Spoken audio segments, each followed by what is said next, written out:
नमस्कार दोस्तों, आप सभी का स्वागत है पेपर एनालिसिस पॉइंट के ऊपर और मैं हूं आपके साथ डीके सर। दोस्तों सबसे पहले बात करते हैं, हम करते हैं दोस्तों आपकी फर्स्ट ईयर टेस्ट सीरीज की बात करते हैं। जो कलाम की फर्स्ट ईयर टेस्ट सीरीज है आपकी, उस टेस्ट सीरीज का जो पाठ्यक्रम था, सिलेबस था, उस सिलेबस का दोस्तों हम एनालिसिस कर रहे थे। क्या कर रहे थे दोस्तों? इस सिलेबस का हम एनालिसिस कर रहे थे और एनालिसिस का आधार क्या था दोस्तों? अपना एमसीक्यू, यानी हमारी प्रैक्टिस किसके माध्यम से हो रही थी दोस्तों? एमसीक्यू के माध्यम से हो रही थी। सबसे पहले बात करें दोस्तों, इन एमसीक्यू का आप टेस्ट देना चाहते हो तो टेस्ट कहाँ पर दे सकते हो? साथ साथ जो आपका ये शेड्यूल सिलेबस के अनुसार हम एनालिसिस करें, ये टॉपिक वाइज टेस्ट आपका, वो कहाँ पर दे सकते हो दोस्तों? पीएपी बाय डीके सर अपना ऐप है, डीके सर अपना ऐप है। इस ऐप के ऊपर दोस्तों सारे अपने टेस्ट आपके टॉपिक वाइज आता है, टेस्ट रिवीजन टेस्ट, आपके बुक के नोट्स वगैरह सारे आपके यहाँ पर अवेलेबल हो जाएंगे। धीरे धीरे अभी अपडेट हो रहे हैं। नोट्स आपके राजस्थान भूगोल के आपके मिल चुके हैं। नोट्स बाकी सब्जेक्ट के भी आपके नोट्स यहाँ पर देखने को मिलेंगे।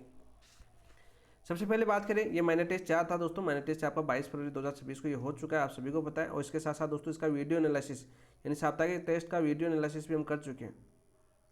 इसका वीडियो एनालिसिस भी हमने यूट्यूब पर कर लिया, पूरा टेस्ट आपका हो चुका था। लेकिन यहाँ पर हम दोस्तों आज क्या कर रहे हैं? आज हम कर रहे हैं दोस्तों, इसके 2 टॉपिक ऐसे थे जो अपनी वीडियो एनालिसिस नहीं किया था। हमने टॉपिक वाइज टेस्ट तो हो गए अपनी, लेकिन वीडियो एनालिसिस नहीं किया था। जिसके अंदर दोस्तों कौन सा टॉपिक था अपना? एक तो था दोस्तों आपका सेक्शन प्रबंधन के टॉपिक थे टीक्यूएम, शिक्षा में संपूर्ण गुणवत्ता प्रबंधन टीक्यूएम की बात करें। इसका एक टेस्ट का एनालिसिस हमने कर लिया था और दूसरे टेस्ट का नहीं किया था हमने।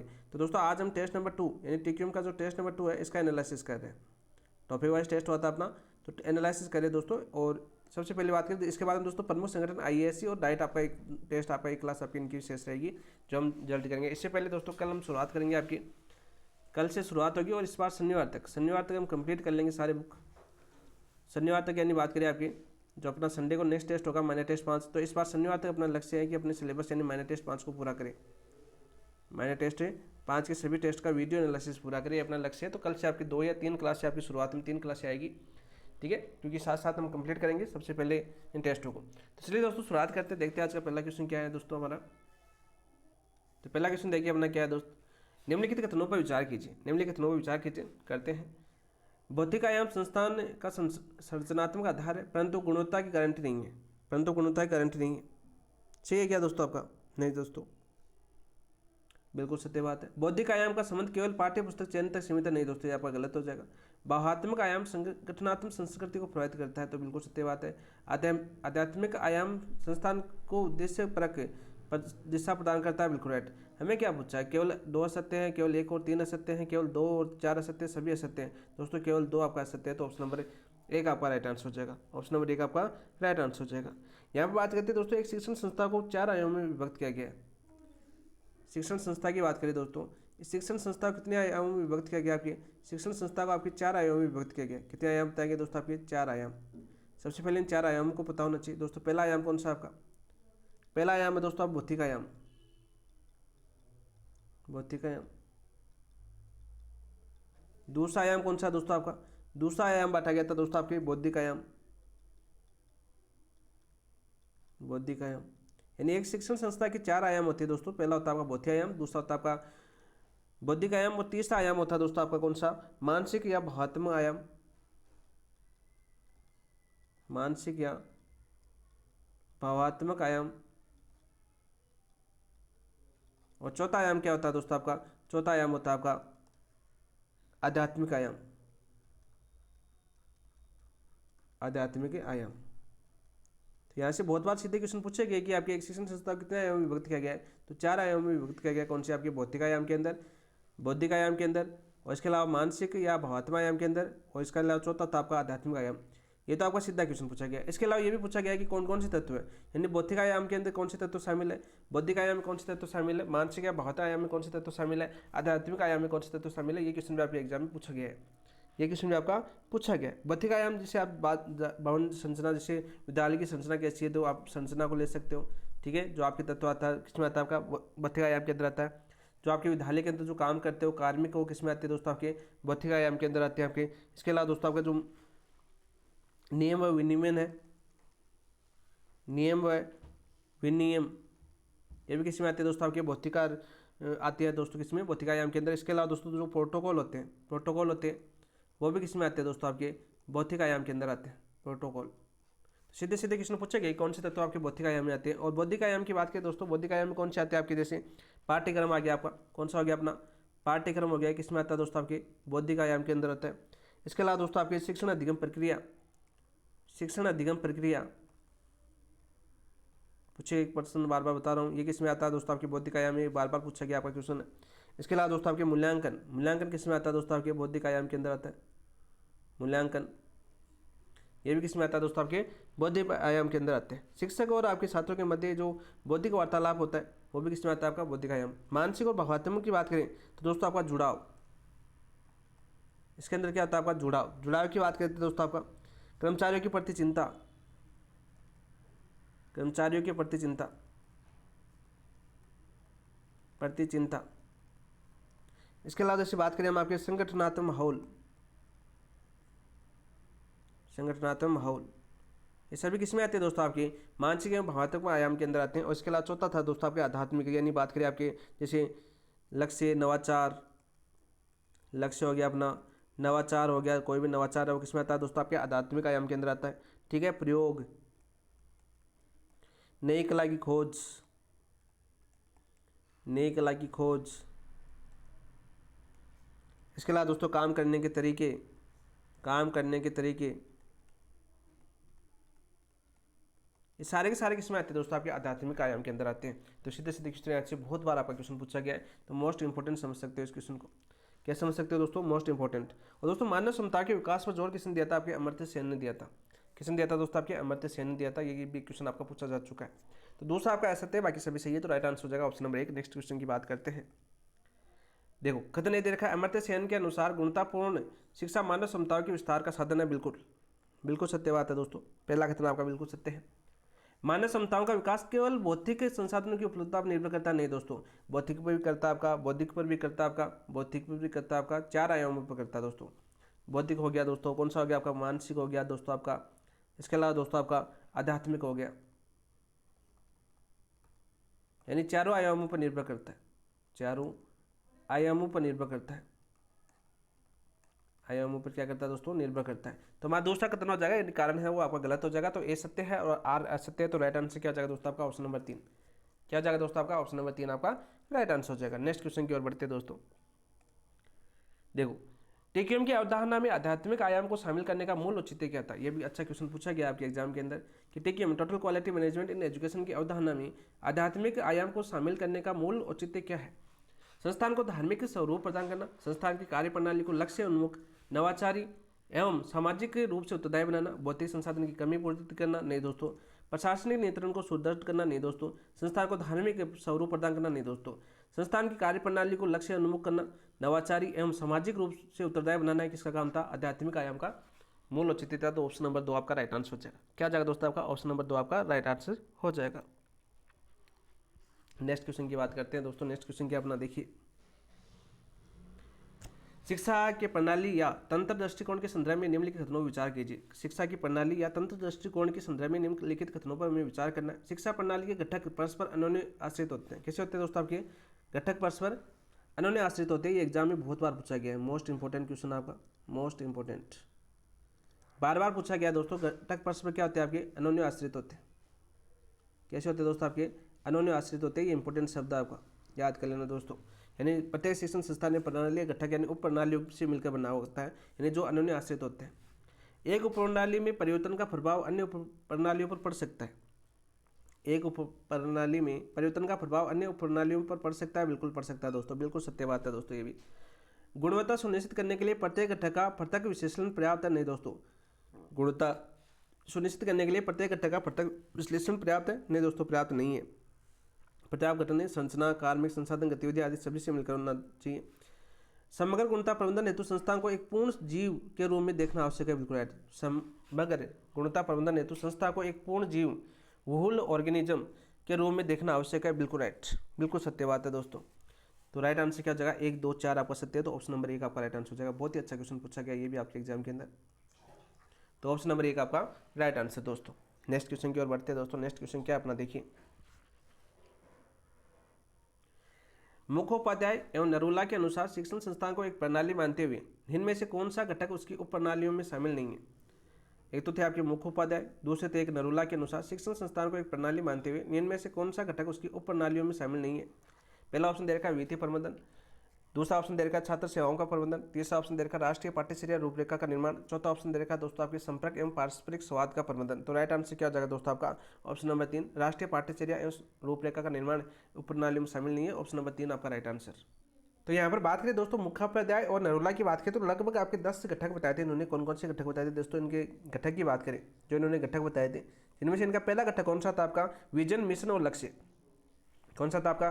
विजन, मिशन और लक्ष्य। दूसरे घटक की बात करें दोस्तों, आपका दूसरा घटक कौन सा था इनका? दूसरा घटक था दोस्तों आपके कार्मिक प्रबंधन, कार्मिक प्रबंधन। तीसरे घटक की बात करें दोस्तों, आपका तीसरा घटक कौन सा था इनका? वो था दोस्तों आपके आधारभूत संरचना का प्रबंधन, आधारभूत संरचना का प्रबंधन, प्रबंधन। चौथे घटक की बात करें दोस्तों, आपके चौथा घटक कौन सा था आपका? चौथा घटक था दोस्तों आपका छात्र सेवा का प्रबंधन, सेवा का प्रबंधन। पांचवें प्रमुख घटक की बात करें, जो आपका प्रमुख घटक था वो कौन सा था आपका दोस्तों? वो था दोस्तों आपकी संस्था निर्माण या विकास, निर्माण या विकास। और छठे प्रमुख घटक की बात करें दोस्तों, आपका छठा प्रमुख घटक क्या था आपका? वो था दोस्तों शैक्षणिक प्रबंधन, शैक्षणिक प्रबंधन। और सातवें प्रमुख घटक की बात करें दोस्तों तो वो कौन सा था आपका? तो सातवां प्रमुख घटक था दोस्तों वित्तीय प्रबंधन, जो ऑप्शन नंबर 1 आपका दे रखा है, वित्तीय प्रबंधन। और आठवां प्रमुख घटक जो बताया था आपके मुखोपाध्याय एवं नरूला ने, वो कौन सा था दोस्तों आपका? संपर्क एवं पारस्परिक संवाद प्रबंधन, संपर्क और पारस्परिक स्वाद प्रबंधन। नौवे की बात करें दोस्तों, आपके नौवा घटक कौन सा बताया था इन्होंने? तो नौवा घटक बताया दोस्तों इन्होंने पद्धति और कार्य प्रणाली, पद्धति और कार्य प्रणाली। और 10वां घटक कौन सा था दोस्तों इनका? 10वां घटक था प्रमुख, वो कौन सा था आपका दोस्तों? वो था आपका प्रबंधीय उत्कृष्टता एवं कार्मिक प्रबंधन। सीधा लिख सकते हैं हम दोस्तों,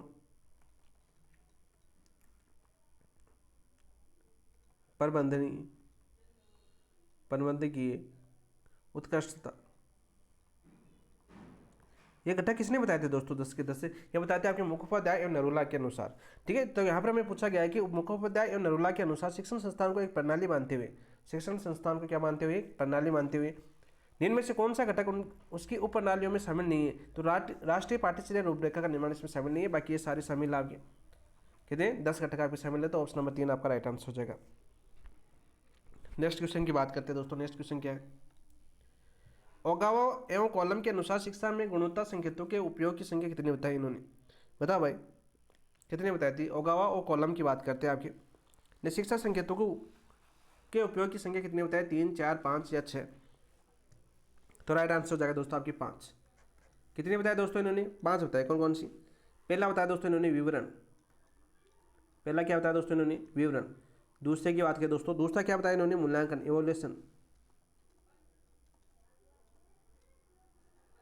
तीसरा क्या बताया दोस्तों इन्होंने? तीसरे की बात करें तो दोस्तों इन्होंने तीसरा बताया आपका निगरानी, मॉनिटरिंग।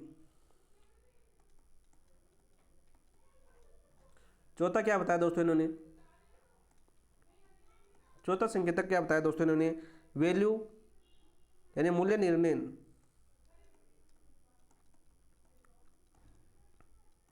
और पांचवा क्या बताया दोस्तों इन्होंने घटक? पांचवे की बात करें तो होता है आपका नीति प्रासंगिकता, नीति प्रासंगिकता। तो ये थे दोस्तों आपके 5 संकेत बताए थे किन्होंने? ओगावा और कॉलम ने। किसने बताए थे? ओगावा एवं कॉलम के अनुसार शिक्षा में गुणवत्ता संकेतों के उपयोग की संख्या कितनी बताई दोस्तों? 5 बताई थी। कौन कौन सी? विवरण, मूल्यांकन, निगरानी, मूल्य निर्णय एवं नीति प्रासंगिकता। याद करें दोस्तों, बार बार क्वेश्चन आपका पूछा जाता है। ऑप्शन नंबर 3 आपका राइट आंसर हो जाएगा। इन संकेतों का उद्देश्य क्या था दोस्तों? इन सभी संकेतों का उद्देश्य क्या था दोस्तों? जो 5 संकेत बताए इन्होंने, इनका उद्देश्य क्या था? इंपॉर्टेंट क्वेश्चन बनता है यहाँ पर, बार बार पूछा जाता है आपके एग्जाम के अंदर। किसी संस्था या प्रणाली को किसी संस्था या प्रणाली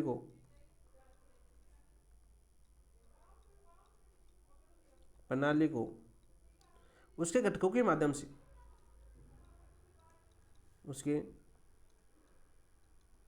घटकों के माध्यम से, घटकों के माध्यम से निरूपित करना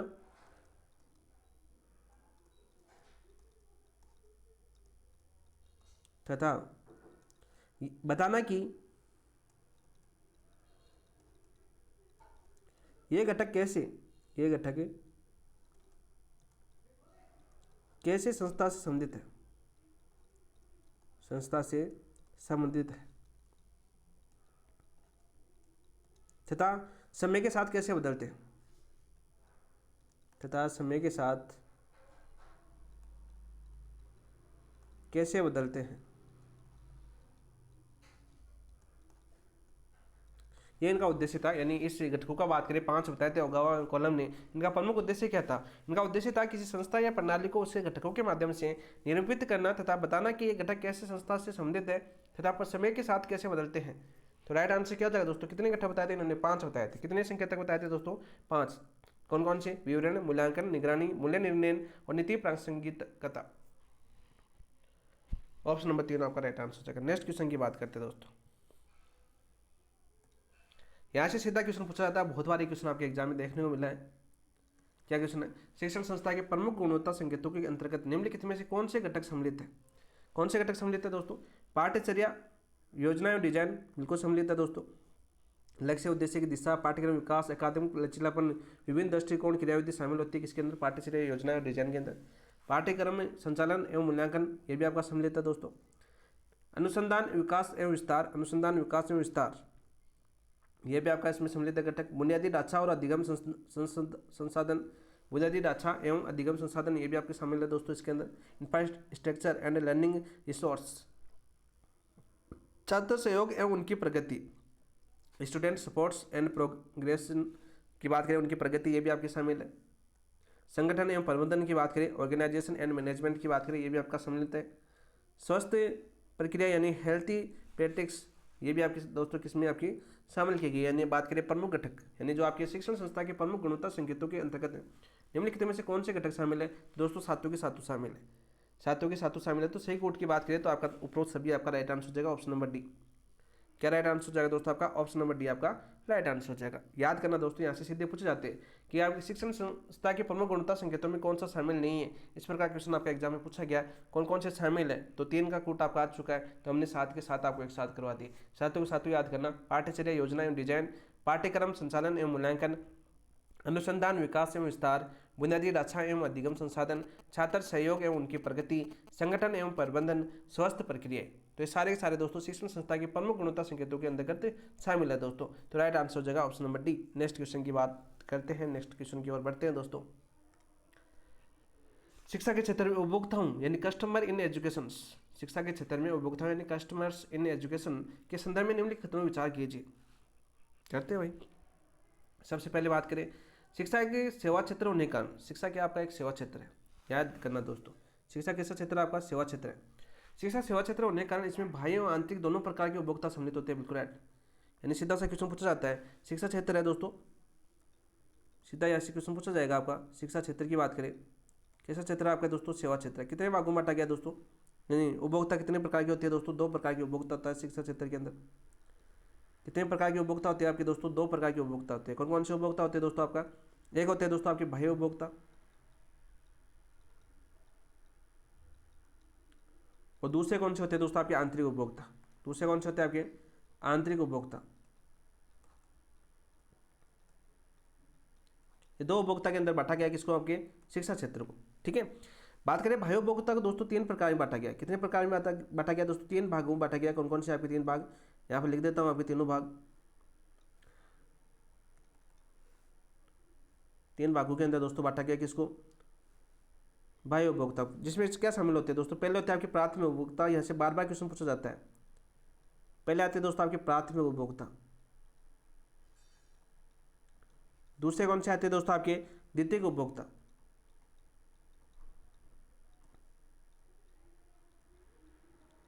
तीसरे कौन से आते हैं दोस्तों आपके, वो आते हैं आपके तृतीय उपभोक्ता। कौन से आते हैं दोस्तों आपके, तृतीय उपभोक्ता। तीन उपभोक्ता में बटा गया कौन से, बाह्य उपभोक्ता को दोस्तों, जिसमें प्राथमिक उपभोक्ता बार बार पूछा गया। इसके अंदर किसको शामिल किया गया दोस्तों आपके, शिक्षार्थी को शामिल किया गया। किसको शामिल किया गया दोस्तों आपके, शिक्षार्थी को किसमें शामिल किया गया दोस्तों आपके, प्राथमिक उपभोक्ता के अंदर शामिल किया गया। मोस्ट इंपोर्टेंट क्वेश्चन बार बार पूछा गया। द्वितीय उपभोक्ता के अंदर कौन कौन आते हैं दोस्तों आपके, द्वितीय उपभोक्ता की बात करें तो इसके अंदर कौन कौन शामिल होते हैं आपके दोस्तों, माता पिता। द्वितीय उपभोक्ता में क्या आते हैं दोस्तों आपके, माता पिता आते हैं, शासक आते हैं यानी गवर्नर आते हैं, गवर्नर ये भी किस में आते हैं, द्वितीय उपभोक्ता के अंदर आते हैं। ठीक है, इसके अलावा दोस्तों आपके तृतीय उपभोक्ता के अंदर कौन से आते हैं आपके, तृतीय उपभोक्ता की बात करें तो तृतीय उपभोक्ता के अंदर कौन शामिल होते हैं दोस्तों आपके, वो होते हैं आपके श्रमिक बाजार। श्रमिक बाजार हो गया आपका। ठीक है, इसके अलावा दोस्तों सरकार हो गई आपकी। इसके अलावा दोस्तों क्या हो गया आपका, समाज, समाज हो गया। ये किसके अंदर आते हैं दोस्तों आपके, तृतीय उपभोक्ता के अंदर आते हैं।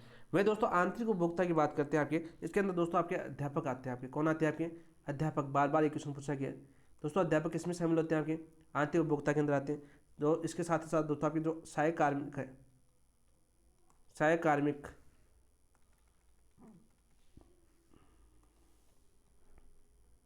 सहायक कार्मिक, ये भी किसमें आते हैं दोस्तों, आंतरिक उपभोक्ता के अंदर आते हैं। और यहाँ से बार बार क्वेश्चन पूछा गया दोस्तों, मोस्ट इंपोर्टेंट है। यहाँ से किसी एक से पूछ लेता है और बहुत बार सीधा क्वेश्चन आपका आया है कि कौन सा प्राथमिक उपभोक्ता में शामिल है, कौन से द्वितीय उपभोक्ता में शामिल है, अध्यापक कौन से उपभोक्ता में शामिल है। रीट मेंस में के अंदर पूछा गया था आपका, तृतीय उपभोक्ता के अंदर कौन कौन शामिल होते हैं। ये क्वेश्चन आपका बार बार यहाँ से पूछा जाता है, तो इसको नोट करके याद करना दोस्तों, बार बार रिविजन करना इसका, आपको ये पता होना चाहिए प्रीवियस ईयर क्वेश्चन। अब देखिए बात करते हैं अपने खतरों की। तो शिक्षा एक सेवा क्षेत्र होने के कारण इसमें बाह्य एवं आंतरिक दोनों प्रकार के उपभोक्ता सम्मिलित होते हैं। बिल्कुल दोस्तों, बिल्कुल सत्य बात है, पहला कथन आपका सही हो जाएगा। शिक्षार्थी को आंतरिक उपभोक्ता की श्रेणी में रखा गया है। क्या शिक्षार्थी आंतरिक उपभोक्ता की श्रेणी में, नहीं दोस्तों ये गलत हो जाएगा। आंतरिक उपभोक्ता की श्रेणी में किसको रखा गया दोस्तों, आपके अध्यापक को रखा गया। किसको रखा गया दोस्तों, आपके अध्यापक को रखा गया। ठीक है, माता पिता प्रयोजक, माता पिता प्रयोजक स्पॉन्सर या नियोक्ता बाह्य उपभोक्ता श्रेणी के में आते हैं। बिल्कुल बाह्य उपभोक्ता श्रेणी में आते हैं, बिल्कुल ये रहे आपके माता पिता, शासक। श्रम बाजार, सरकार एवं समाज को शिक्षा क्षेत्र का उपभोक्ता नहीं माना जाता है दोस्तों। शिक्षा क्षेत्र का उपभोक्ता माना जाता है इनको, क्योंकि वे प्रत्येक सेवा ग्रहण नहीं करते दोस्तों, इनको उपभोक्ता माना जाता है। देखो कौन से उपभोक्ता में शामिल किया गया, आपके तीसरे उपभोक्ता में शामिल किया गया, तृतीय उपभोक्ता में शामिल किया गया, बाह्य उपभोक्ता के अंदर। तो उपरोक्त में से सही कथन कौन सा है, तो 1 और 3 सही है, तो राइट आंसर हो जाएगा ऑप्शन नंबर 2।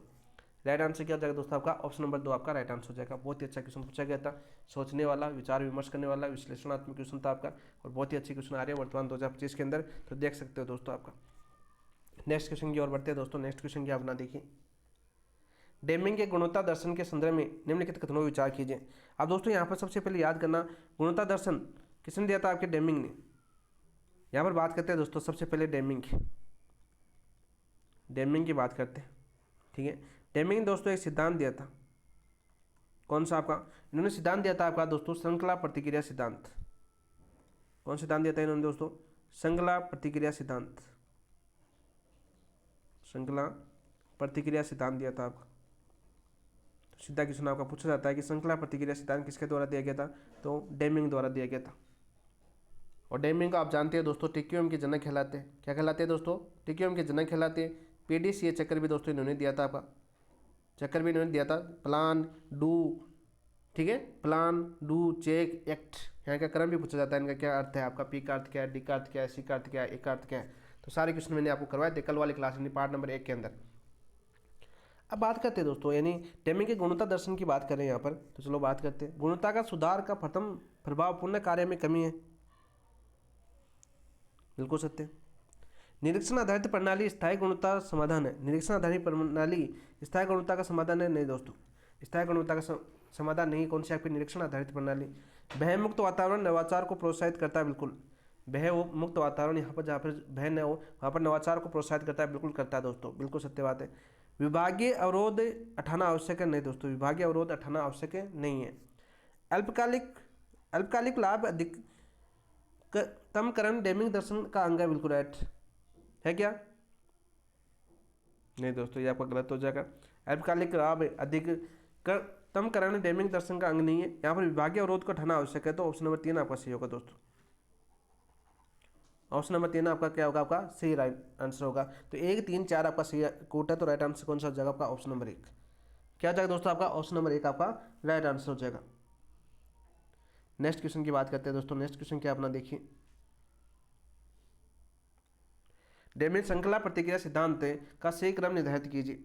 डेमिंग श्रृंखला प्रतिक्रिया सिद्धांत का सही क्रम हमें निर्धारित करना, चलो करते हैं दोस्तों।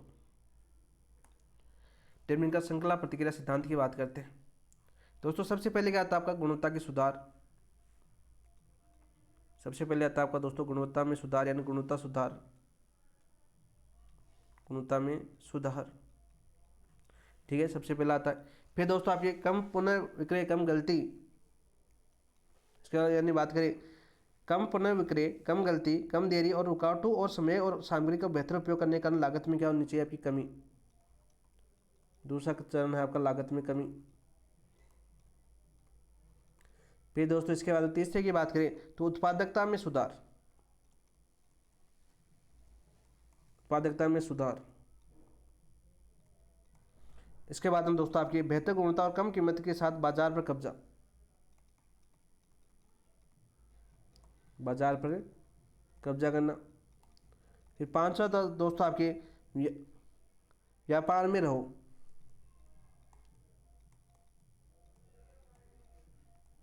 और फिर छठे की बात करें दोस्तों आपकी रोजगार सृजन करो, रोजगार सृजन। तो आप देख सकते हैं दोस्तों अपना क्रम क्या है दोस्तों। सबसे पहले यानी बाजार में स्थायित्व करना था, कितने नंबर पर, 5 नंबर। सबसे पहले दोस्तों गुणवत्ता में अपने सुधार करो, 1 नंबर पर, ठीक है। फिर दोस्तों आपके गुणवत्ता में सुधार के बाद दोस्तों लागत में क्या होनी चाहिए आपकी, कमी होनी चाहिए, 2 नंबर पर। फिर दोस्तों उत्पादकता में वृद्धि, किसमें होनी चाहिए आपकी, उत्पादकता में वृद्धि होनी चाहिए, तो 3 नंबर पर 3 आ जाएगा। फिर दोस्तों बाजार पर स्थायित्व होना चाहिए, 4 नंबर पर। फिर दोस्तों रोजगार का सृजन करना है, तो 5 नंबर पर। राइट आंसर हो जाएगा दोस्तों 2 4 3 1 5, तो ऑप्शन नंबर 1 आपका राइट आंसर हो जाएगा। क्या हो जाएगा दोस्तों आपका, ऑप्शन नंबर 1 आपका राइट आंसर हो जाएगा। अच्छा क्वेश्चन है, क्रम आपको याद करवाता है यहाँ पर। नेक्स्ट क्वेश्चन की ओर बढ़ते हैं दोस्तों। देखिए निम्नलिखित में से कौन सा डेमिंग के 14 बिंदुओं के अनुरूप नहीं है। दोस्तों बात करें, डेमिंग ने प्रबंधन और इसकी गुणवत्ता के साथ संबंध पर अपने विचारों को 14 बिंदुओं में प्रस्तुत किया। बताओ भाई, डेमिंग का गुणवत्ता प्रबंधन सिद्धांत, सबसे पहले याद करो गुणवत्ता प्रबंधन सिद्धांत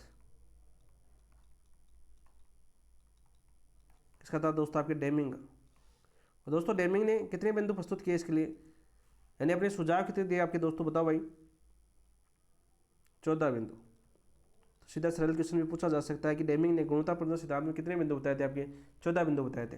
तो अनुरूप बात करें 14 बिंदु के अनुरूप नहीं है, कौन सा नहीं है दोस्तों, बताओ भाई। लक्ष्य आधारित कोटा समाप्त करना, लक्ष्य आधारित कोटा समाप्त करना बिल्कुल है, बिल्कुल है। केवल न्यूनतम मूल्य आधारित करें, नहीं दोस्तों, केवल न्यूनतम मूल्य आधारित करें नहीं है। सतत सुधार है, प्रशिक्षण पर बल है, तो ऑप्शन नंबर 2 आपका राइट आंसर हो जाएगा। क्या जाएगा दोस्तों आपका, ऑप्शन नंबर 2 आपका राइट आंसर हो जाएगा। नेक्स्ट क्वेश्चन की ओर बढ़ते हैं दोस्तों। नेक्स्ट क्वेश्चन क्या अपना, परंपरागत विद्यालय संगठन एंटेक्यूम विद्यालय संगठन के संदर्भ में शेष सम्मिलित कीजिए, यानी तुलना यहाँ पर पूछी गई है। तुलनात्मक क्वेश्चन है यहाँ पर, परंपरागत शिक्षा संगठन एवं टेक्यूम शिक्षा की तुलना के अंदर गुणात्मक तत्व कितने दोस्तों आपके, 9 माने गए। यानी गुणवत्ता की परिभाषा, निर्णय आधारित होते हैं, ध्यान और जोर दिया जाता है, संगठन की संस्कृति, कार्यपालक की भूमिका, लोगों की भूमिका, योग्यता का मानदंड, विद्यालय का संगठनात्मक ढांचा और समस्या का समाधान, यानी 9 गुण तत्व होते हैं जिनसे आपकी तुलना की जाती है दोस्तों। तो यहाँ पर बात करें निर्णय का स्वरूप, निर्णय का स्वरूप कैसा होना चाहिए आपका, अल्पकालिक होना चाहिए या दीर्घकालिक होना चाहिए दोस्तों, आपका क्या हो जाएगा राइट आंसर, बताओ भाई।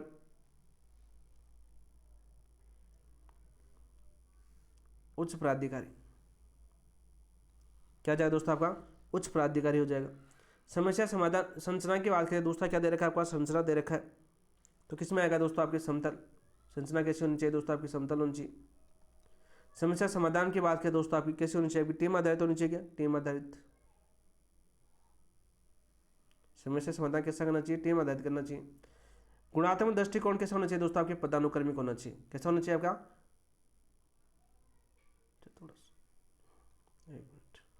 गुणात्मक दृष्टिकोण कैसा होना चाहिए दोस्तों आपका, समतल होना चाहिए आपका। गुणात्मक दृष्टिकोण कैसा होना चाहिए दोस्तों आपका, समतल होना चाहिए। संरचना कैसी होनी चाहिए दोस्तों आपकी, बताओ भाई।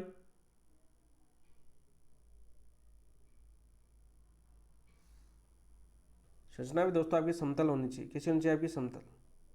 तो 3 2 4 2 आपका राइट आंसर होगा। तो ऑप्शन नंबर 1 आपका राइट आंसर होगा। यहाँ पर क्या होगा दोस्तों? आपका ऑप्शन नंबर 1 आपका राइट आंसर होगा।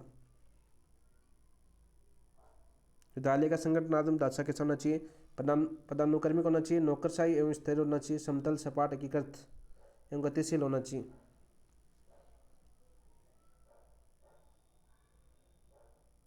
तो नेक्स्ट क्वेश्चन की ओर बढ़ते हैं दोस्तों। आपके ISO 9000 के संदर्भ में निम्न खतरों पर विचार कीजिए। ISO 9000 के संदर्भ में निम्न खतरों पर विचार करना। चलो विचार करते हैं।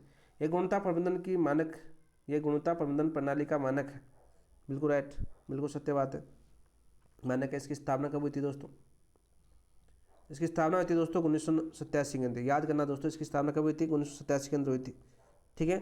ISO अंतर्राष्ट्रीय मानकीकरण संगठन, ISO अंतर्राष्ट्रीय मानकीकरण संगठन, अंतर्राष्ट्रीय मानकीकरण संगठन, अंतर्राष्ट्रीय मानकीकरण संगठन है दोस्तों। किस पर आधारित है दोस्तों? ये आधारित किस पर है दोस्तों? तो आधारित की बात करें दोस्तों, तो ये आधारित आपके ब्रिटिश स्टैंडर्ड BS पर, ब्रिटिश स्टैंडर्ड स्टैंडर्ड पर आधारित है दोस्तों। किस पर? आपके ब्रिटिश स्टैंडर्ड पर आधारित है, जिसकी स्थापना कब हुई थी दोस्तों? 1957-50 पर आधारित है। और इसकी स्थापना कब हुई थी दोस्तों? आपकी इसकी स्थापना हुई थी दोस्तों आपके 1979 के अंदर। कब हुई थी? 1979 के अंदर। इसके ऊपर आधारित है कि आपका अपना अंतर्राष्ट्रीय मानकीकरण संगठन ISO। सीधा क्वेश्चन आपका पूछा जा सकता है दोस्तों। हमें क्या पूछा? निम्न कथनों विचार कीजिए। ये गुणवत्ता प्रबंधन प्रणाली का मानक है। बिल्कुल है दोस्तों, बिल्कुल सत्य बात है। ये प्रक्रिया उपागम पर आधारित है। किस पर आधारित है दोस्तों? आपकी प्रक्रिया उपागम पर आधारित है। बिल्कुल सत्य बात है दोस्तों। ठीक है। यह केवल विनिर्माण क्षेत्र तक सीमित नहीं दोस्तों, केवल विनिर्माण क्षेत्र तक सीमित नहीं है। यहाँ पर गलत हो जाएगा। यह साक्ष्य आधारित निर्णयों को प्रोत्साहित करता है। कौन से निर्णयों को प्रोत्साहित करता है? आपका साक्ष्य आधारित निर्णयों को प्रोत्साहित करता है। बिल्कुल राइट। कौन सा? ISO 9000। तो यहाँ पर सही कोट की बात करें तो पहला, दूसरा, चौथा हो जाएगा। तो ऑप्शन नंबर 1 आपका राइट आंसर हो जाएगा। किन सिद्धांतों पर बात करते हैं? आपका आधारित है। सिद्धांत पर बात करते हैं जिन पर यह आधारित है। पहला सिद्धांत उपभोक्ता पर क्या करता है दोस्तों? फोकस करता है। उपभोक्ता पर फोकस होना चाहिए पूरा। दूसरे सिद्धांत की बात करें तो नेतृत्व किसके हाथ में? नेतृत्व का पालन करता है। तीसरे सिद्धांत की बात करें दोस्तों, जो संगठन के लोगों की पूर्ण सहभागिता होनी चाहिए। संगठन के लोगों की पूर्ण सहभागिता। ऐसे क्वेश्चन पूछा गया कौन से सिद्धांत पर ISO 9000 काम करता है? तो संगठन के लोगों की पूर्ण सहभागिता पूछा गया क्वेश्चन है दोस्तों यहाँ पर। चौथे की बात करें दोस्तों, आपका चौथा सिद्धांत है प्रक्रिया उपागम। कौन सा आपका? प्रक्रिया उपागम। ठीक है। प्रक्रिया उपागम संसाधनों एवं गतिविधियों को एक प्रक्रिया के रूप में व्यक्त करना। संसाधन और बात करें गतिविधियों को एक प्रक्रिया के रूप में व्यक्त करना। पांचवा प्रमुख सिद्धांत है दोस्तों निरंतर सुधार। उनमें क्या होना चाहिए दोस्तों? आपके निरंतर सुधार होना चाहिए। और छठे की बात करें दोस्तों, आपका छठा कौन सा हो जाएगा? आपका छठा हो जाएगा साक्ष्य आधारित निर्णय। साक्ष्य आधारित निर्णय। ये छह सिद्धांतों पर काम करता है। कौन सा? ISO 9000। किस पर आधारित था दोस्तों? आपके ब्रिटिश स्टैंडर्ड 57-50 पर आधारित था। कब हुई थी इसकी स्थापना? 1979 के अंदर। और ISO की स्थापना कब हुई थी? 1987 के अंदर। कालानुक्रम का क्वेश्चन पूछा जा सकता है यहाँ से। किसका क्वेश्चन पूछा जा सकता है? आपको कालानुक्रम का क्वेश्चन पूछा जा सकता है। तो ऑप्शन नंबर 1 आपका राइट आंसर हो जाएगा। नेक्स्ट क्वेश्चन की ओर बढ़ते हैं दोस्तों। निम्न देखो, निम्न का कालानुक्रम क्रम निर्धारित कीजिए। निम्न का कालानुक्रमिक क्रम निर्धारित कीजिए। डेमिंग पुरस्कार दोस्तों, डेमिंग पुरस्कार कब प्रारंभ किया गया था दोस्तों? आपके 1951 में प्रारंभ किया गया था दोस्तों। डेमिंग की बात करें कब प्रारंभ किया गया था? 1951 में प्रारंभ किया गया था दोस्तों। डेमिंग पुरस्कार आपका टेक्यूम का सर्वोच्च पुरस्कार है। टेक्यूम का कौन सा पुरस्कार है? आपका सर्वोच्च पुरस्कार है।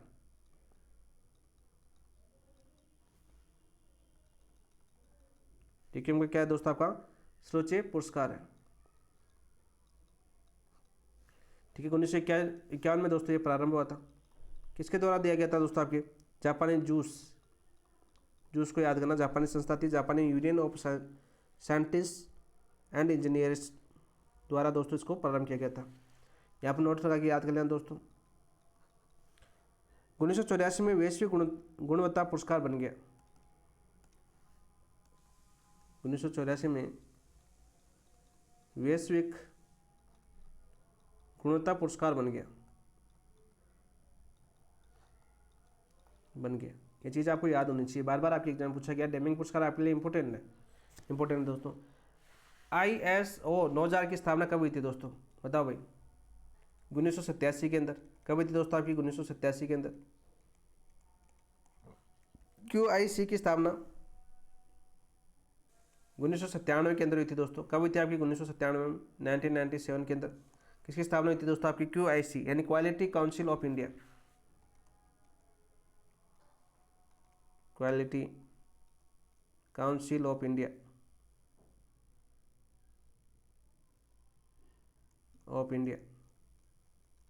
इसकी स्थापना कब हुई थी दोस्तों आपकी? 1997 के अंदर थी। BIS अधिनियम 2016 कब आया था दोस्तों आपका? BIS अधिनियम 2016 में आया था।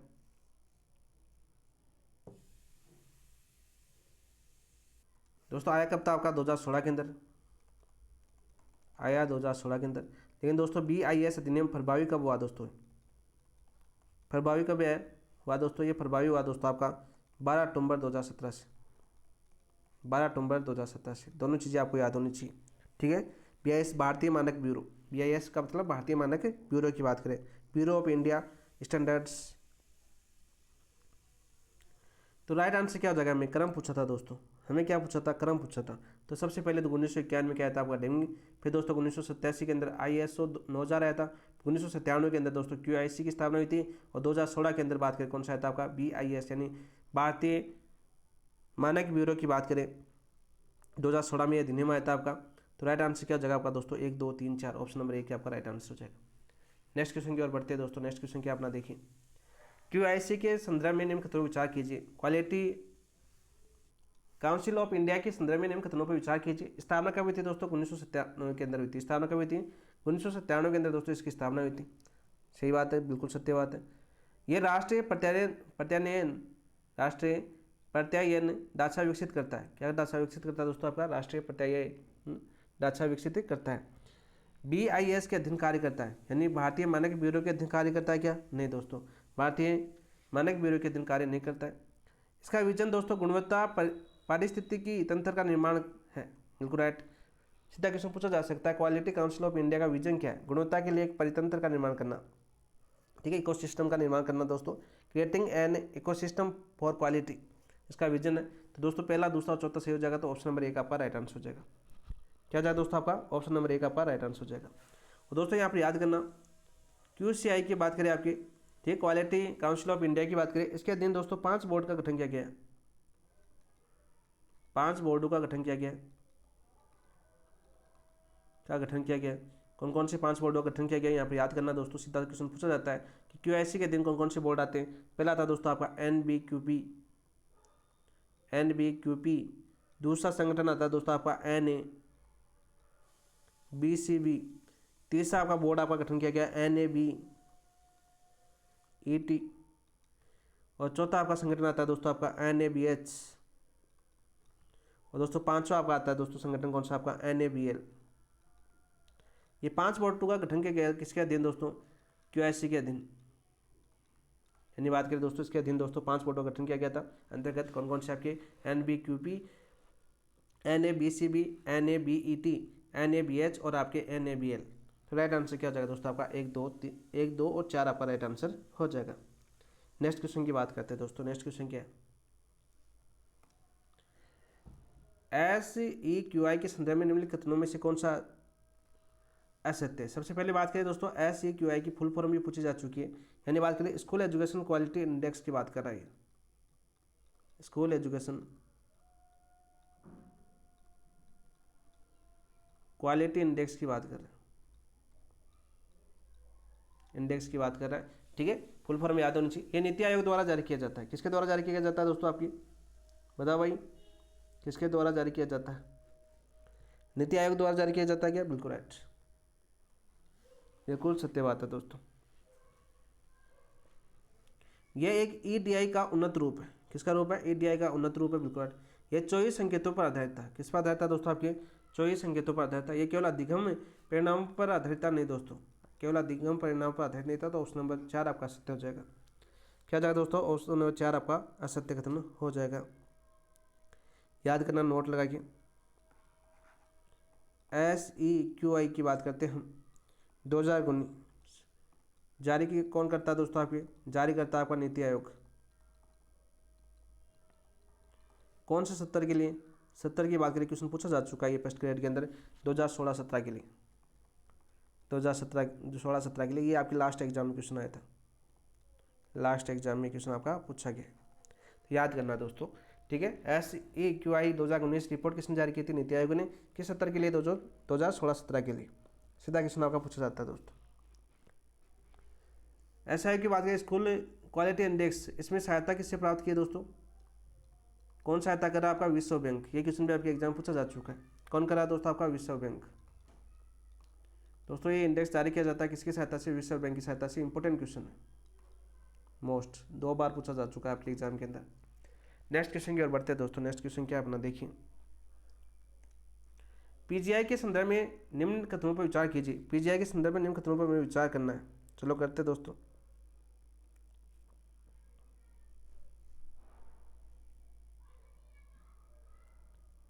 DOSEL यानी स्कूल शिक्षा और साक्षरता विभाग की बात करें, शिक्षा ने तैयार किया, बिल्कुल राइट।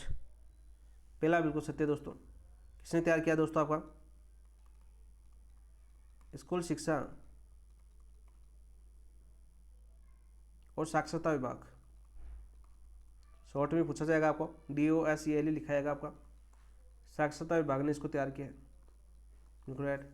राज्यों का तुलनात्मक विश्लेषण है। राज्यों क्या है दोस्तों? आपके तुलनात्मक विश्लेषण है, बिल्कुल राइट।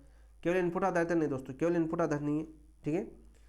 शासन आयाम सम्मिलित है, बिल्कुल इसके अंदर शासन आयाम भी सम्मिलित है। सही गुट की बात करें, केवल 1, 2, 4 सही है, तो ऑप्शन नंबर 1 आपका राइट आंसर हो जाएगा। क्या जाएगा दोस्तों? आपका ऑप्शन नंबर 1 आपका राइट आंसर हो जाएगा। इससे पहले दोस्तों बात करते थे, देखो यहाँ पर SEQI की बात करते हैं यहाँ पर, ठीक है। 2019 के फैक्ट की बात करते हैं जो बार बार आपके एग्जाम पूछे जाते हैं दोस्तों। ये सूचकांक का कौन सा संस्करण था? संस्करण की बात करें, ये कौन सा था? आपका प्रथम संस्करण था।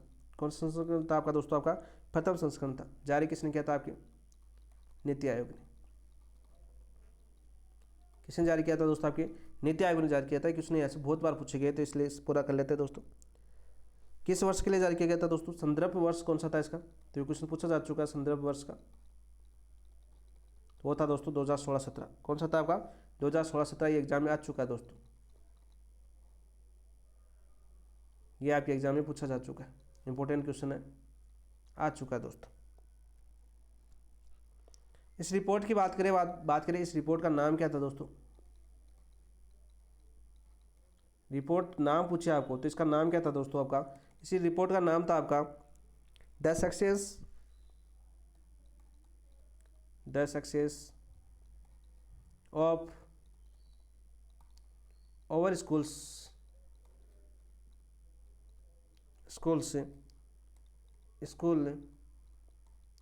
Education quality index,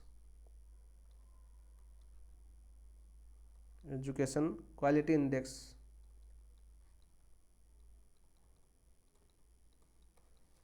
quality index. सीधा क्वेश्चन पूछा जा सकता है कि रिपोर्ट का नाम क्या था? तो the success of over school education quality index था दोस्तों। यहाँ पे याद करना दोस्तों, इस बात करते हैं SIQE का आधार वर्ष कौन सा था? आपका आधार वर्ष कौन सा था? तो आधार वर्ष था 2015-16। कौन सा था आपका? 2015-16 क्या था आपका ना? आधार वर्ष था। ये भी इंपॉर्टेंट है दोस्तों। सूचकांक दोस्तों 3 श्रेणी जारी की गई थी। सूचकांक की बात करें दोस्तों,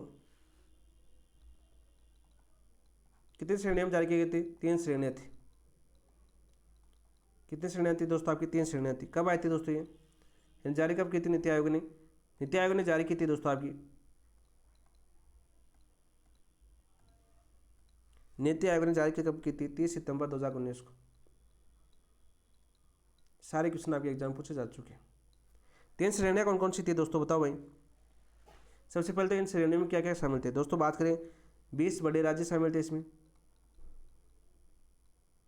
ठीक है। 8 छोटे राज्य शामिल थे, 28 राज्य तो है अपने।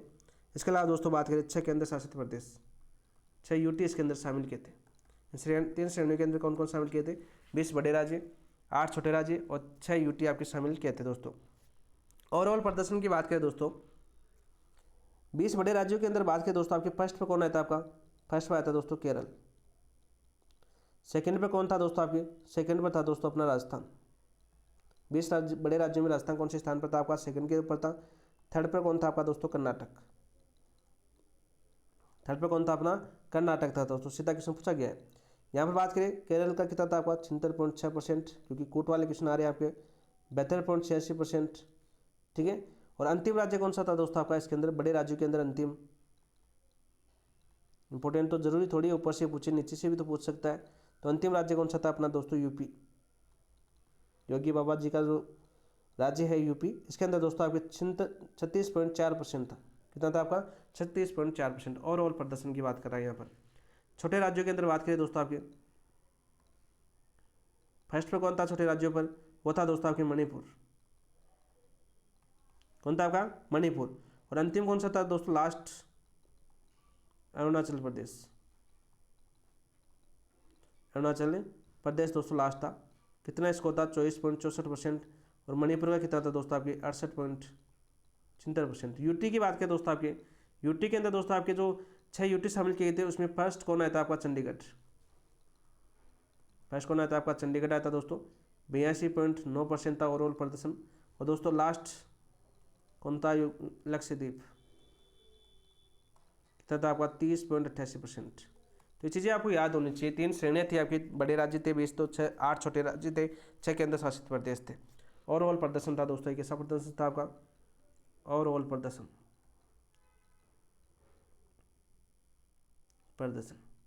इंपॉर्टेंट क्वेश्चन है, यहाँ से बार बार क्वेश्चन आपका पूछा गया एग्जाम के अंदर। इसके अलावा दोस्तों बात करें पश्चिम बंगाल सर्वे में भाग नहीं लिया। फैक्ट की बात करें, पश्चिम बंगाल ने भाग नहीं लिया था इसमें। बहुत बार ये क्वेश्चन आपका पूछा जाता है, ठीक है। इसके अलावा दोस्तों आपके श्रेणीवार राजस्थान का प्रदर्शन की बात करें, श्रेणीवार प्रदर्शन की बात करें, यहां से क्वेश्चन आपका पूछा गया दोस्तों। ओवरऑल श्रेणी में राजस्थान दूसरे स्थान पर था। ओवरऑल में देखा हमने अभी,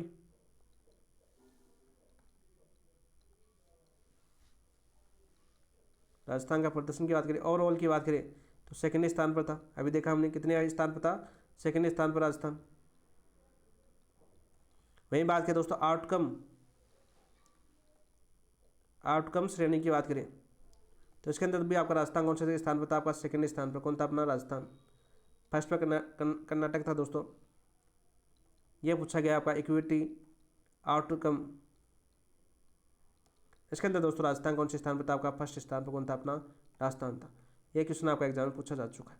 तो ये थी दोस्तों आपकी SEQ यानी बात करें स्कूल एजुकेशन क्वालिटी इंडेक्स की पूरी रिपोर्ट, जो बार बार आपके एग्जाम के अंदर पूछी जाती है दोस्तों।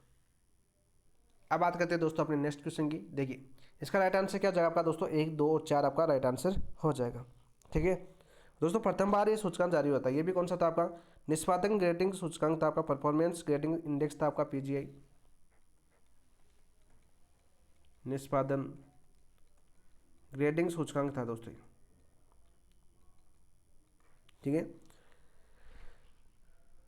कौन से वर्ष के लिए जारी किया गया था दोस्तों, आपके वर्ष की बात करें तो 2017-18 तो जारी किया गया था। 2017-18 के लिए जारी होता दोस्तों, ये सीधा क्वेश्चन पूछा जा सकता है, ठीक है। नेक्स्ट क्वेश्चन की बात करते हैं दोस्तों, गुणवत्ता पुरस्कारों का सम्मिलित कीजिए।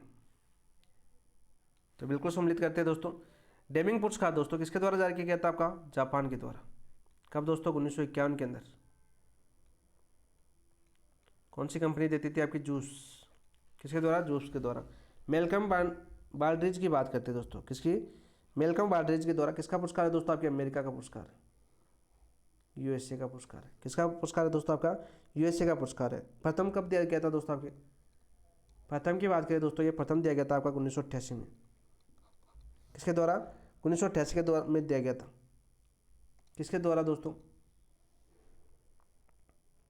मानक और प्रौद्योगिकी राष्ट्रीय संस्थान द्वारा।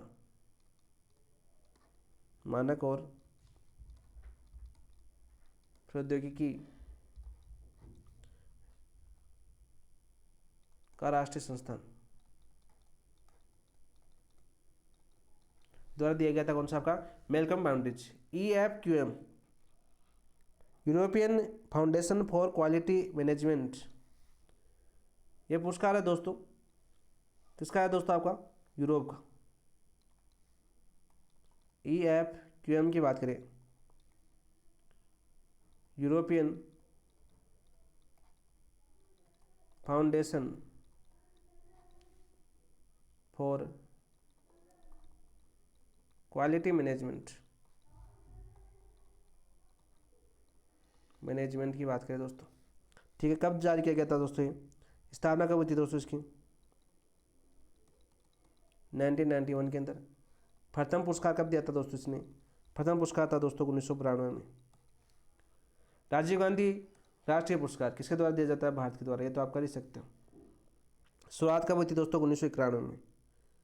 सबसे पहले आप सभी को बताएं, भारतीय मानक ब्यूरो की स्थापना कब हुई थी?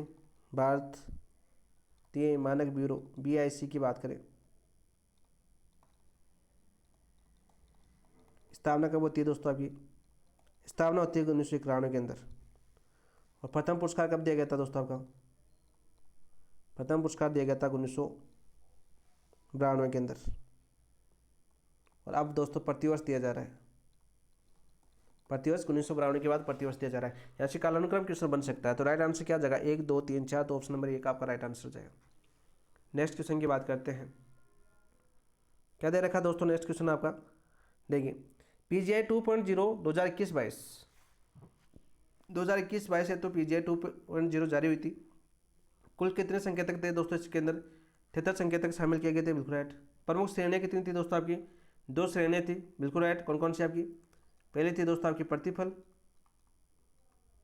और दूसरी श्रेणी कौन सी थी आपकी दोस्तों? शासन प्रबंधन। शासन प्रबंधन 2 कैटेगरी में बांटा गया था इसको, प्रतिफल और शासन प्रबंधन के अंदर 2 कैटेगरी में। बिल्कुल 10 ग्रेड शामिल थे, यानी बात करें सूचकांक में राज्यों और संघ क्षेत्रों को प्रदर्शन के आधार पर 10 ग्रेडिंग सिस्टम था आपका, बिल्कुल राइट, बिल्कुल राइट है।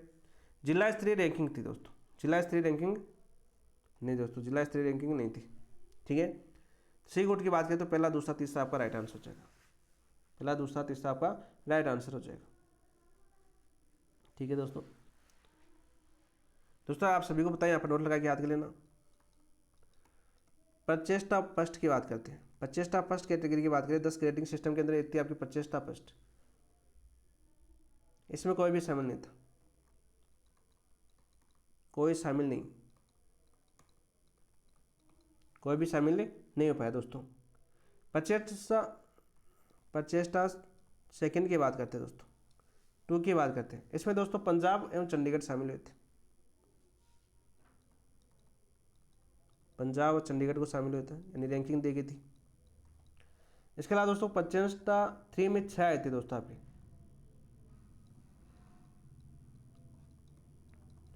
6 शामिल हुए थे आपके, ठीक है, 6 शामिल हुए थे। और दोस्तों फिर आती है आपकी आकांक्षी श्रेणी, कौन सी कैटेगरी? आकांक्षी फर्स्ट। आकांक्षी फर्स्ट के अंदर बात करें तो आकांक्षी फर्स्ट के अंदर आपके 12 शामिल होते हैं। क्या होते हैं आपके? 12 राज्य, यानी बात करें राज्य या संघ क्षेत्र पर बात करें टोटल में से 12 किस्में शामिल होते हैं दोस्तों आपके। कुल की बात करें 28 राज्य आपके और 8 UT है, उनमें से दोस्तों 12 किस्में आते हैं आपके आकांक्षी फर्स्ट के अंदर आए थे। और इसके अंदर दोस्तों राजस्थान था आपका, राजस्थान शामिल होता है इसमें, राजस्थान शामिल। सीधा क्वेश्चन आपका पूछा जा सकता है कि राजस्थान PGI 2.0 की किस कैटेगरी में शामिल हुआ? तो आकांक्षी फर्स्ट के अंदर। किस शामिल हुआ आपका? आकांक्षी फर्स्ट के अंदर शामिल हुआ था दोस्तों। तो ऑप्शन नंबर 1 आपका राइट आंसर है। नेक्स्ट क्वेश्चन की बात करते हैं। PGI-D का उद्देश्य, PGI-D का उद्देश्य क्या? राज्य स्तरीय मूल्यांकन, जिला स्तरीय प्रदर्शन का आकलन। ऑप्शन नंबर 2 आपका राइट आंसर हो जाएगा। PGI-D मतलब डिस्ट्रिक्ट हो गया आपका, ठीक है। एक नया सूचकांक तैयार किया गया आपका PGI-D। नेक्स्ट क्वेश्चन की बात करते हैं दोस्तों। इसमें वर्ष 2021 बात करते हैं दोस्तों, आपके PGID के अंदर बात करते हैं, आपके वर्ष 2020-21 की बात करते हैं दोस्तों। इसके अंदर राजस्थान के 26 जिले उत्तम श्रेणी के अंदर थे। राजस्थान की बात करें इसके अंदर दोस्तों, राजस्थान के 26 जिले अति उत्तम श्रेणी में, और दोस्तों 7 जिले 33 जिलों के अनुसार ये आई थी आपकी रिपोर्ट, उत्तम श्रेणी में थी 2020-21 की बात करें दोस्तों। और इसके अंदर दोस्तों 2020-21 के अंदर सर्वाधिक अंक किसने प्राप्त किए थे? आपके सर्वाधिक अंक की बात करें तो वो प्राप्त किए थे दोस्तों आपके जयपुर और झुंझुनू ने। जयपुर और झुंझुनू ने सर्वाधिक अंक प्राप्त किए थे। कितने प्राप्त किए थे? 466।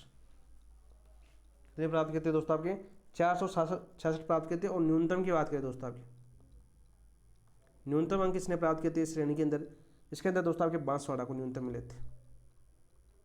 कितने मिले थे दोस्तों? आपके 392। ये क्वेश्चन आपका पूछा जाता है, यहाँ से इंपॉर्टेंट है दोस्तों ये।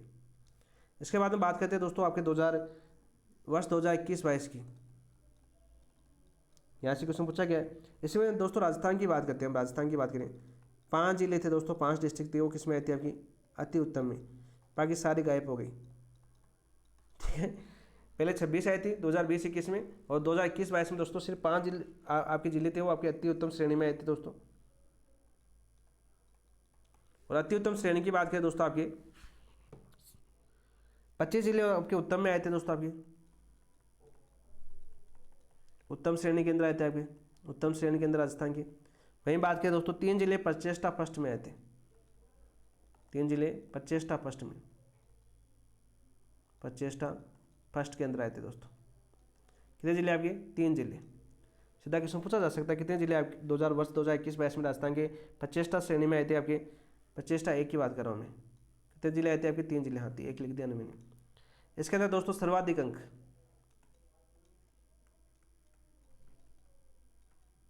सर्वाधिक अंक की बात करें वो किसने प्राप्त किए थे दोस्तों? आपके धौलपुर ने। कितने अंक थे? 444 अंक थे दोस्तों। कितने? 444। और न्यूनतम की बात करें दोस्तों, आपके न्यूनतम अंक की बात करें वो किसने प्राप्त किए दोस्तों? आपके भरतपुर ने। कितने प्राप्त किए थे दोस्तों? आपके 346 अंक। सीधा क्वेश्चन आपका बहुत बार पूछा गया, यहाँ से इंपॉर्टेंट है दोस्तों ये भी आपके लिए। तो सारे क्वेश्चन मैंने आपको सारे करवा दिए, इसलिए 2 क्लासों के अंदर आपके टीक्यूएम को लिया था मैंने, क्योंकि काफ़ी बड़ी क्लास, देखो 1 घंटा हो चुका है अपना, अभी भी क्वेश्चन बच रहे हैं आपके। नेक्स्ट क्वेश्चन की बात करते हैं दोस्तों। एसरेशन और आपके रीजन दे रखा है। टीक्यूएम विद्यालय संगठन में विद्यार्थी केंद्रित दृष्टिकोण अपनाया जाता है। टीक्यूएम में विद्यालय संगठन में विद्यार्थी केंद्रित दृष्टिकोण को अपनाया जाता है। बिल्कुल सही बात है दोस्तों आपकी। टीक्यूएम में यानी total quality management in education में गुणवत्ता निरीक्षण का आधारित प्रणाली है। गुणवत्ता निरीक्षण का आधारित प्रणाली है नहीं दोस्तों, ये गलत हो जाएगा आपका, ये गलत हो जाएगा। तो ए सही है, आर गलत है, तो ऑप्शन नंबर 2 आपका राइट आंसर हो जाएगा दोस्तों। नेक्स्ट क्वेश्चन की बात करते हैं दोस्तों। टीक्यूएम की विफलता का प्रमुख कारण क्या है? देखो ये क्वेश्चन में आपका पूछा गया है। टीक्यूएम में total quality management in education में विफलता का प्रमुख कारण क्या था? दीर्घकालिक दृष्टि नहीं दोस्तों, कर्मचारी सहभागिता, नेतृत्व की प्रतिबद्धता का अभाव। इसके अंदर क्या हुआ आपका दोस्तों? नेतृत्व की प्रतिबद्धता का अभाव हुआ, इसके कारण दोस्तों टीक्यूएम विफल हो गया, यानी असफल हो गया। विफल होने के कारण क्या थे आपके? नेतृत्व प्रतिबद्धता का अभाव था, गवर्नमेंट टीचरों ने उनका साथ नहीं दिया, ठीक है, अच्छे से गुणवत्ता नहीं हो पाई। रिपोर्ट देख सकते हो आप, इसलिए इसको दीर्घकालिक लाभ की बजाय लघुकालिक लाभ पर ध्यान देना होगा।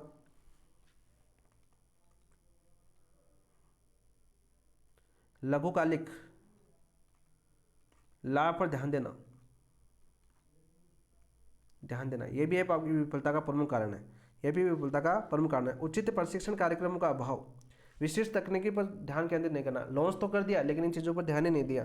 ग्राहकों की जरूरतों और अपेक्षाओं से बचना, यानी जो टीचर बात करें, हम शिक्षा के अंदर बात करें तो जो माता पिता पूछने आए तो उनको बोल दिया कि अभी सुधार होगा बच्चों के अंदर। बच्चों को मतलब भी नहीं है माता पिता को बच्चों की क्या सुधार हुआ है शिक्षा के अंदर, तो इसलिए भी आपका प्रमुख कारण है, यानी जागरूकताओं और अपेक्षाओं से बचना, ठीक है, यानी टीचरों ने उनको संतुष्ट जवाब नहीं दिया, उनसे बचते रहे, तो ये भी एक प्रमुख कारण है टीक्यूएम की असफलता का। तो सीधा क्वेश्चन पूछा जा सकता है, ऑप्शन नंबर 3 आपका राइट आंसर। नेक्स्ट क्वेश्चन की बात करते हैं। परंपरागत विद्यालय संगठन में समस्या समाधान टीम आधारित है, शीर्ष स्तर है, विद्यार्थी आधारित, सामूहिक आधारित। तो राइट आंसर क्या जगह पर? शीर्ष स्तर पर। परंपरागत विद्यालय संगठन में समस्या समाधान किस पर है आपका? शीर्ष स्तर के ऊपर आता है, तो ऑप्शन नंबर 2 आपका राइट आंसर। ये पर सीधे क्वेश्चन आपके पूछे गए हैं। टिक्यूम का अप्रत्यक्ष लाभ, टिक्यूम का अप्रत्यक्ष लाभ क्या है दोस्तों आपके? पुनः कार्य में कमी, बाजार विस्तार, भागीदारी संस्कृति दोस्तों। ऑप्शन नंबर 3 आपका राइट आंसर हो जाएगा। प्रत्यक्ष लाभ और अप्रत्यक्ष लाभ दो आपकी बात करें, संपूर्ण गुणवत्ता प्रबंधन के लाभ की बात करें।